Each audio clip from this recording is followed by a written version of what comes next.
Sometimes when using the DoffnDonner, it ends up looking like this, where the compression stocking bunches at the ankle. The most common reason for this has to do with how you roll the device on past the heel. When you feel resistance, a lot of people begin to do this, push from behind.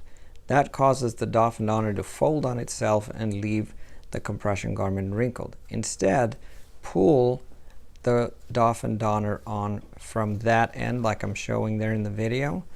It's a small difference in hand placement, but the goal is to try to keep the DoffnDonner from folding on itself. Try to keep its shape as it goes past the heel. So let's watch that again. It is a pretty small difference. So watch closely how I place my hands.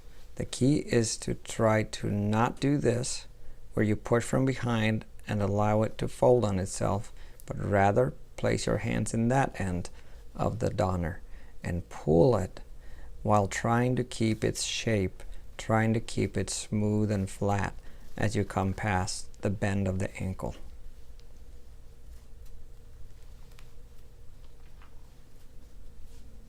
Sometimes you need to back up a little and pull back up like I did there.